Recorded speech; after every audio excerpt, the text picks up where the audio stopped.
have just written a new book in English. It's titled Towards an Alternative Transatlantic Strategy. It's written or translated into French, and in French it's called Vers une Stratégie Transatlantique nouveau.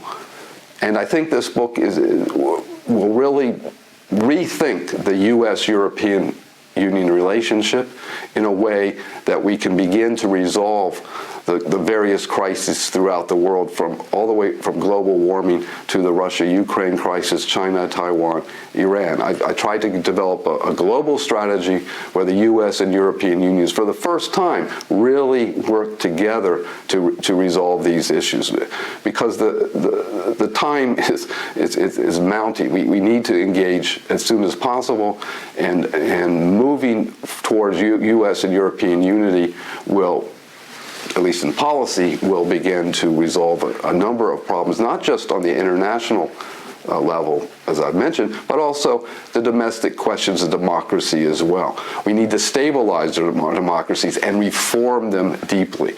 Working together as the two major centers of democracy is a major theme of this book, as well as trying to resolve the numerous and multiple crises that are confronting humanity.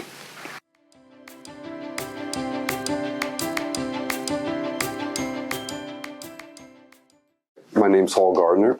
I'm a professor at the American University of Paris. I did my MA and PhD at the Johns Hopkins School of Advanced International Studies in Washington, D.C. My first teaching experience was in Hopkins Nanjing in China during the year of Tiananmen Square from 1988 to 89. I then moved to SAIS, Washington, and then to the American University of Paris. I think what's interesting about my career is that because I was in China during Tiananmen Square, I experienced what was happening firsthand in China, but I did other things too. One of my first experiences was to go to Vietnam, where I advocated that the U.S. recognize Vietnam in 1989. I went to Hanoi and Ho Chi Minh City. During the Tiananmen Square events, I wrote for the LA Times, and that became part of my formation of looking at the world from the Asian perspective. Then I moved to Washington and then to Paris, where I began to be involved in the NATO enlargement debate. I think one of the highlights of my career there was I was invited to engage in Track 2 diplomacy after the Russia-Georgia war in 2008, where we talked about the possibility of a new European security order. Obviously, that didn't happen in 2008, but it's certainly relevant to what's happening now. So over the years, I've written more than 15 books. Those books have all had, most of them have had this a similar theme, that is the uncoordinated expansion of NATO and the European Union would create a backlash, not only in Russia, but China as well, bringing those two together. This, coupled with the support for democracy and regime change, would cause this backlash and the possibility of a Eurasian alliance.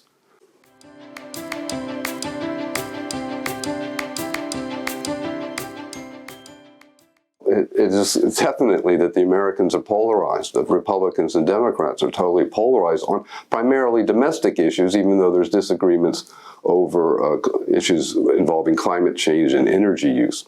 Nevertheless, when it comes to defense spending and security issues, the Republicans and Democrats are almost unanimously behind the major defense bills that have been passed by the U.S. Congress.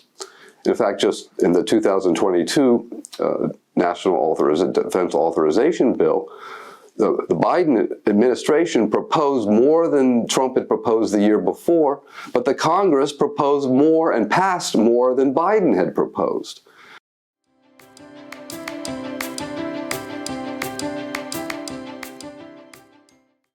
So we have this situation where militarism is pushing the Biden administration towards a stronger or a harder line towards Russia, Iran, and China, because Congress doesn't see the need for compromise, diplomatic compromise, deconfliction, and the beginnings of development of a new implementation, anyway, of a new European and Asian security order.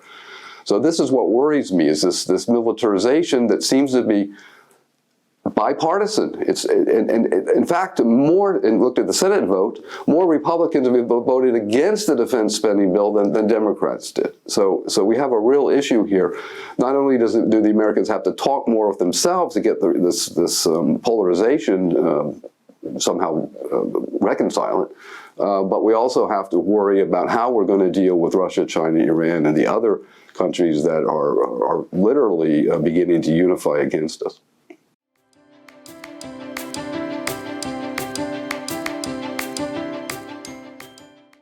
Ironically enough, Biden has promised multilateralism, but it's primarily a co-optive multilateralism. In other words, contrary to Trump, Biden will try to forge trade deals with the European Union and other countries. He's willing to compromise through the World Trade Organization and work collectively with allies, particularly on the political and economic side. The question on defense, though, and as I just said before, in fact, his defense policy and what Trump called America First, or what I prefer to call peace through strength, it's the same policy, perhaps even more pointed.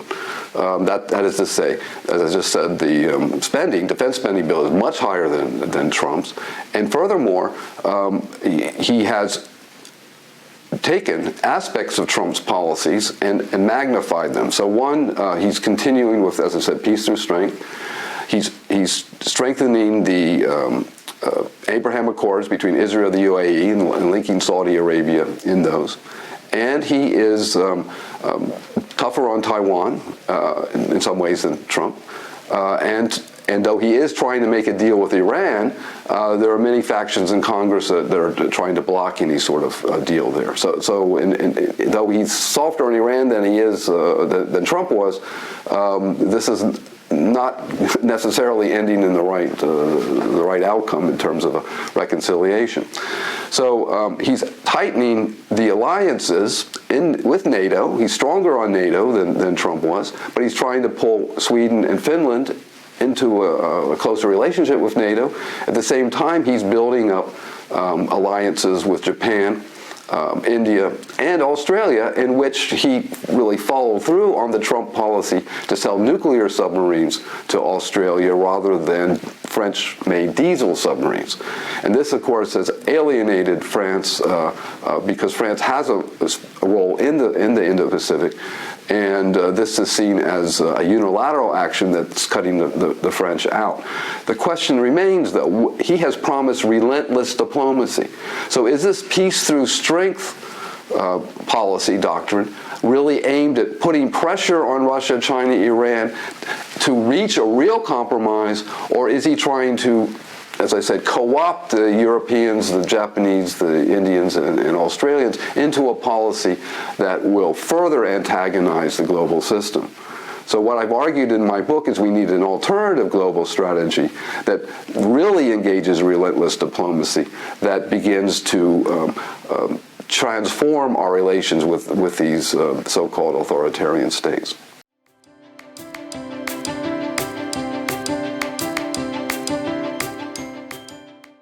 Now, for China and Taiwan, what we need there is get both sides to mutually renounce the use of force, use international mediation. Particularly the European Union has a better relationship now with China than perhaps the United States, so Europe should get involved diplomatically, international peacekeeping, and trying to protect the sea lanes that so much trade passes through, work with China in a collective fashion, multilateral fashion, in order to bring that China-Taiwan conflict to an end.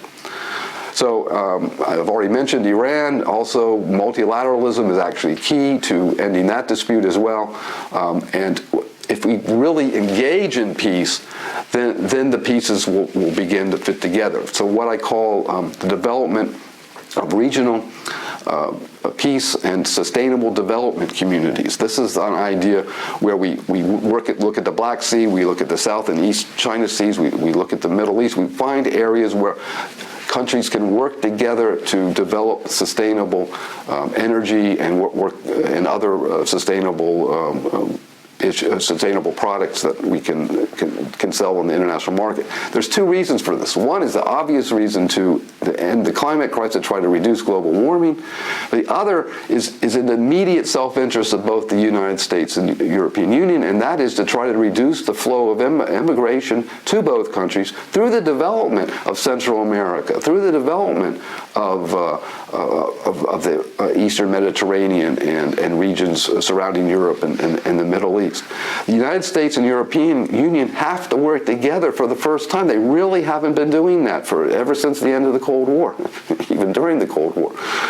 So this is the theme of my book that I think makes it different than any of my previous books, and I think absolutely key to beginning to transform the world towards a more peaceful and sustainable planet.